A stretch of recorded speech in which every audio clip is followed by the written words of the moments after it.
सुलेमान अलैहिस्सलाम ने अल्लाह रब्बुल इज़्ज़त से एक दुआ की। कहा, परवरदिगार मुझे एक ऐसी बादशाहत दे जो तूने किसी को ना दी हो। सुलेमान अलैहिस्सलाम ने यह दुआ की, अल्लाह रब्बुल इज़्ज़त मुझे ऐसी बादशाहत, ऐसी शहनशाहत दे कि तूने जो किसी को ना दी हो। अल्लाह रब्बुल इज़्ज़त ने जिब्राइल अमीन के हाथ से उनके लिए एक इम्तिहान भेजा। जिब्राइल अमीन ने उनके सामने 3 चीज़ें लाकर रख दी और सुलेमान अलैहिस्सलाम से कहा कि इसमें से एक ऐसी है जो अल्लाह ने सिर्फ आपके लिए चुनी हुई है। मैं आपके सामने तीनों रखता हूँ। अल्लाह ने कहा आप जो चुन लेंगे वो आपकी हो जाएगी। तो उन्होंने पहली चीज़ रखी शोहरत, दूसरी चीज़ रखी दौलत और तीसरी चीज़ इल्म रखा। जब जिब्राइल अमीन ने इल्म रखा सुलेमान अलैहिस्सलाम के सामने तो सुलेमान अलैहिस्सलाम मुस्कुरा दिए। कहा, परवरदिगार मुझे माफ़ कर दे, मेरी दुआ गलत थी, मुझे अब बादशाहत नहीं सिर्फ इल्म चाहिए। जब सुलेमान अलैहिस्सलाम ने इल्म लिया, एजुकेशन ले ली, नॉलेज ले लिया, तो जिब्राइल अमीन ने दौलत और शोहरत से कहा कि चलो वापस चलो, तुम्हें सुलेमान ने ठुकरा दिया है। तो दौलत और शोहरत वहाँ कह पड़ी, हम कहीं नहीं जा सकते।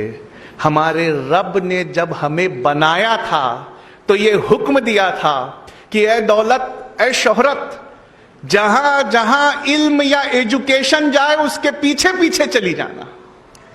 सुलेमान ने इल्म या एजुकेशन मांग कर हमें मांग लिया है।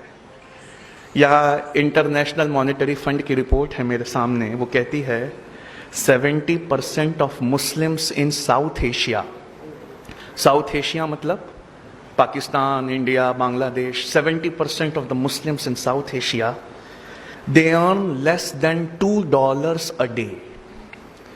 उनकी रोज़ाना की आमदनी $2 से कम है। आप सोचिए, एक पढ़ाई छोड़ देने से हमने क्या क्या छोड़ दिया। एक पढ़ना छोड़ देने से हम कहाँ से कहाँ चले गए। 2016 के दिसंबर में नोबेल प्राइज़ दिया गया, पिछले साल का, इस साल का होने वाला है। 2016 के दिसंबर में जब नोबेल प्राइज़ दिया गया तो एक जापानी बायोलॉजिस्ट थे, उनका नाम है योवोशुरा ओशिमी। इनको नोबेल प्राइज़ फॉर मेडिसिन दिया गया, नोबेल प्राइज़ फॉर मेडिसिन। योवोशुरा ओशिमी की से पूछा गया कि आपने ऐसी क्या चीज़ बनाई है कि दुनिया का सबसे बड़ा इनाम नोबेल प्राइज़ आपको दिया जा रहा है। तो उन्होंने कहा कि मैंने कैंसर की संभवता, पॉसिबल, कैंसर की पॉसिबल दवा खोज ली है। तो दुनिया ने बड़ा जोर से उनका स्वागत किया। कहा, आपने कैंसर की दवा खोज ली? कहा, नहीं, दवा नहीं, लेकिन एक क्योर, एक प्रिकॉशन मैंने खोज लिया है। तो दुनिया ने पूछा, बताइए ऐसा क्या किया जाए जिससे कैंसर नहीं होता। तो उन्होंने कहा कि जब हम भूखा रहते हैं और हमारी बॉडी के न्यूट्रिएंट्स खत्म होने लगते हैं, जब हम भूखा रहते हैं तो हमारे जिस्म के सड़े गले हिस्से को हमारी बॉडी खाने लगती है। जिस्म के सड़े गले हिस्से को हमारी बॉडी खाने लगती है। इसे ऑटोफैगी कहते हैं। अगर आप चाहते हैं कि आपके जिस्म के अंदर के गलीच हिस्सों को, सड़े गले हिस्सों को आपका जिस्म खा ले, तो आपको भूखा रहना चाहिए। ये खोज मैंने की है। जब बॉडी ऐसे हिस्सों को खाने लगेगी तब कैंसर का क्वांटम या परसेंटेज कम हो जाता है। कहा डॉक्टर योवोशुरा ओशिमी, एक इंसान को साल भर में कितने दिन भूखा रहना चाहिए कि उसमें कैंसर ना पाया जाए। तो उन्होंने कहा 20-25 दिन, तकरीबन 9 से 10 घंटे भूखा रह जाए अगर, तो उसकी बॉडी उसके हिस्सों को खा लेगी, उसे कैंसर नहीं होगा। या रसूल अल्लाह सल्लल्लाहु अलैहि वसल्लम, आज समझ में आया आपने मोमिन पर रोजे फर्ज क्यों किए। आज समझ में आया।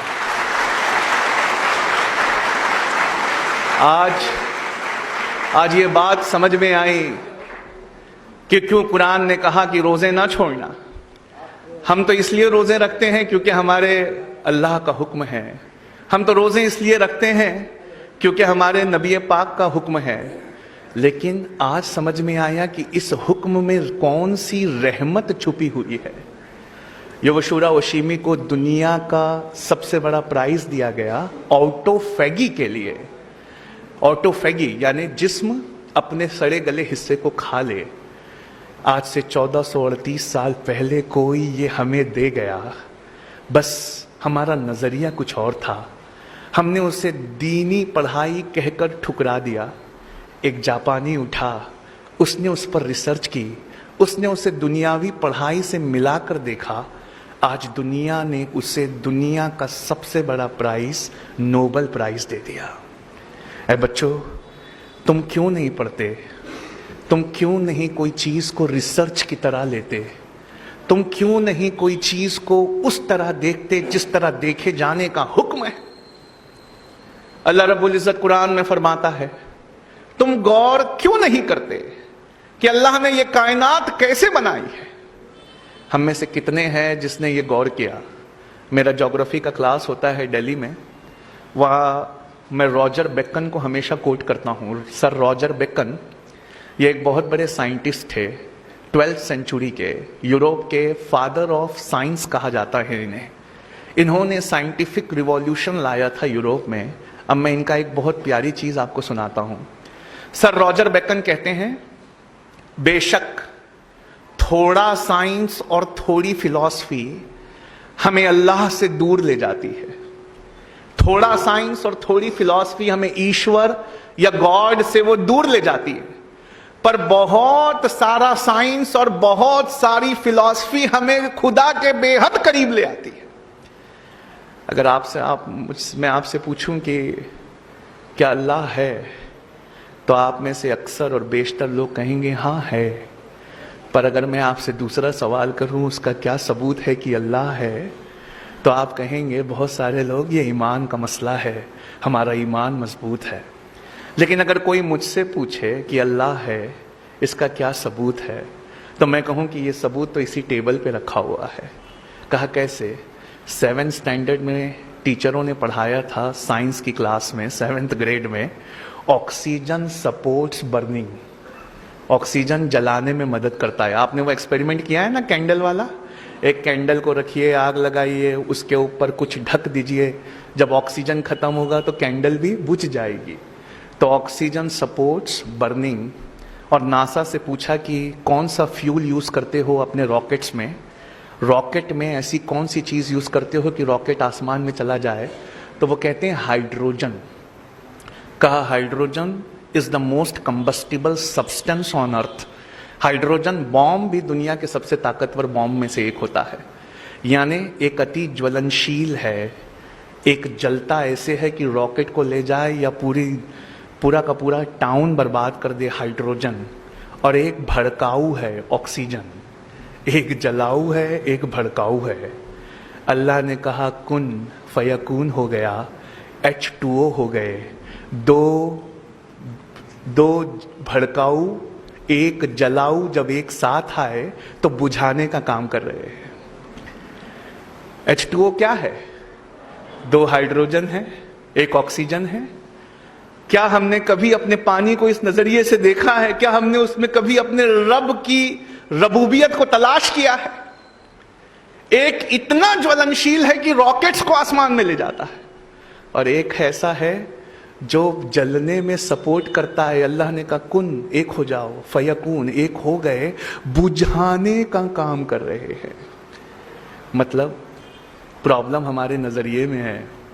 हमने दीन और दुनिया को बांट दिया, सोचा कि दीन की पढ़ाई कुछ और है, दुनिया की पढ़ाई कुछ और है। दरअसल ऐसा नहीं है।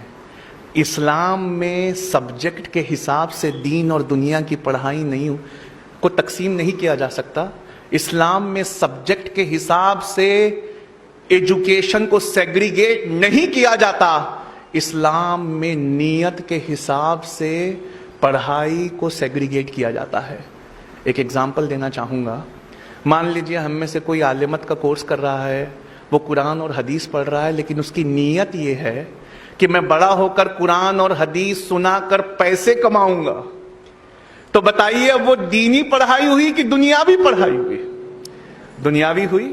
और कोई MBBS कर रहा है, कोई लॉ कर रहा है, कोई इंजीनियरिंग कर रहा है, इस नीयत से कर रहा है कि मैं एक ज़रूरतमंद की मदद करूंगा।